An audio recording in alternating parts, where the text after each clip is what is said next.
Hey, I'm Nate Best, aka TheHolyFragger. And I'm Taylor Beams, the Killa 77. And this is the rundown. All right, this week, awesome new release if you're a D&D fan. Dungeons & Dragons Neverwinter has hit on Xbox One, and we've got a little treat for you. Yeah, we have the opening cinematic from it. It's really awesome. Check it out.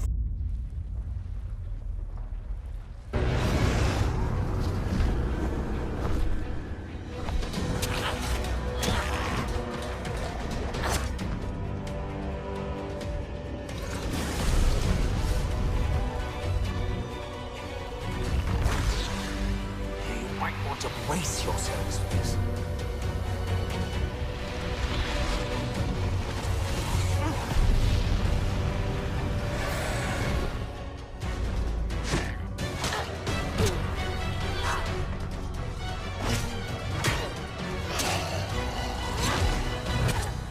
Well, that didn't go so badly.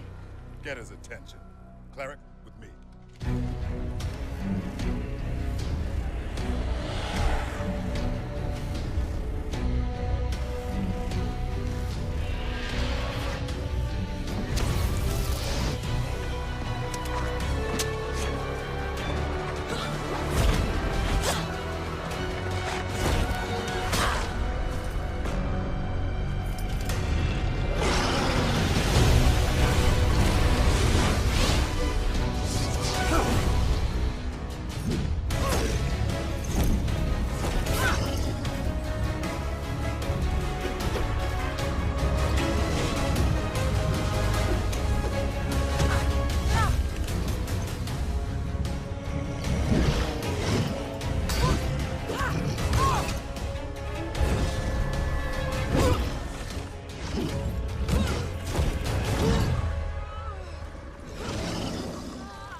The light of Salune will cleanse away the wicked.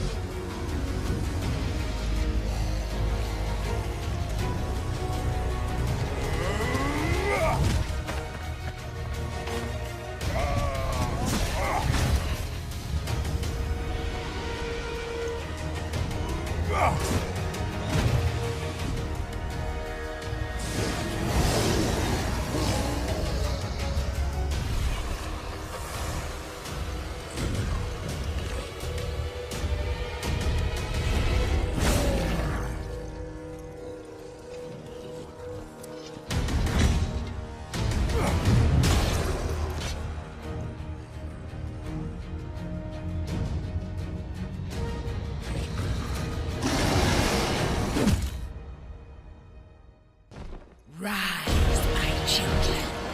Rise and feed upon the living.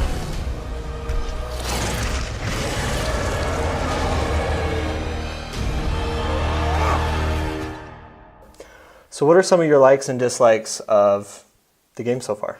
Well, first off, that cinematic opens right at the beginning before you even create your character, and holy crap, who doesn't want to play the game after watching that? It was pretty sweet. It's pretty cool, so it gets you ready to play. As far as things that I like, I'm a big D&D nerd. I played in junior high, I played in high school. I grew up, or I should say everyone moved away and I don't play anymore. So I was a big Dungeons & Dragons Online fan when that came out and we played that. So it's nice to get back into the world of Dungeons & Dragons. So there are lots of options for creating your character from the different races, the different classes, rolling your stats. So creating characters is a ton of fun. Yeah, or just to go along with that, you can, of course, the customization of the characters.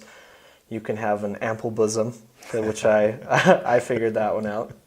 And also, some of my likes that I like so far is the graphics. I'm actually really surprised that for a free game that you can download, it's almost 10 gigs of free game, and yeah, the graphics are actually very well done. Which is probably the number one, like, it's free. You can go and download it for free. There are lots of different things you can get from the questing that we've done. Pick up a lot of different items that aren't necessarily for your class. So the other nice thing is there's a trade system in the game. So you can trade with other players, you can trade with people in your team, which has been great to help other players out. Yeah, and we've already used that quite a bit actually so far. From, some people don't have rings, some people don't have this, but we've been able to gather that and trade them throughout our team, and it's made it that much more fun. Another thing that I like is the fact that all of the, I keep wanting to say missions, but they're quests in the game have actual voiceover. So you don't have to read it, you can listen to it, which so far everyone that we've encountered has voiceover, which is a nice touch. Yeah, it's really cool.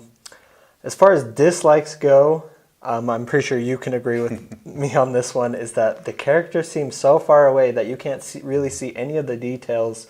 If you get a new armor piece, a new sword, anything like that, you can't really see it enough to actually admire the graphical part of that. Right, without going into your character sheet to look at it. The other thing that I don't like, and it kind of goes along with this, is when you look at an item or inspect an item, it has the stats, but it doesn't include like an image there's no of the weapon or armor or whatever, so you don't which really is a know little what, weird. Yeah, you don't really know what you're getting into as far as the weapons. Right. The one thing that I don't like, well, there's two things. The jump sucks, but I think that's, so far there hasn't been much reason to jump. The other thing is the controls are a little clunky at first. It took a good little bit to figure out the left bumper and what buttons map to what.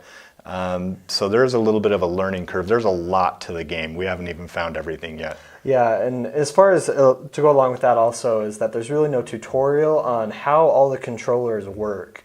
And I think that's where part of the pitfall will fall, is that a lot of the people will start and they won't really know what is going on and how to use the controls. And yes, it really does take a little bit just to figure out what the controls do and as far as that goes. Yeah, the world seems to be very big. If you're coming from Dungeons & Dragons Online, just as what there is to see, there's plenty of different places to visit, lots of different characters so far. You can have a 5-man team for questing, which is nice. You can set your own guild if you've got 5 people, which is nice. As far as value, what do you think? Worth the download? I actually do think it's worth the download. It's really fun, vast world, and it's free. It's free. You might as well just try it, and if you don't like it, no money spent. Right. There's the time. Now, the one thing is the one complaint that you'll hear is, I guess it's kind of a pay-to-play. You can put real money in to get Zen points, which you can buy gear, you can buy mounts. So one complaint that I have heard is that people complain that they don't know if people earned it or if they bought it. For me, that's not a big deal. I'm used to paying $60 for a game. So a free game, I might throw 10 or 20 bucks at it. That doesn't hurt my feelings too bad, especially if it's for an XP boost. I'm a cheater. Yeah, as far as that goes for me, I'm kind of cheap, so I'm the one that has to grind forever and ever and ever just to catch up. But either way you do it, it's still a fun game and it's worth the download. Yeah, you can still get the gear, you can still get the mounts. It just might take you a little longer. So that's it for our rundown for this week. Keep an eye out next week. We've got a little treat for you. Going back to our Destiny group and our Destiny gameplay. Yep, it's going to be awesome. Check it out. See ya.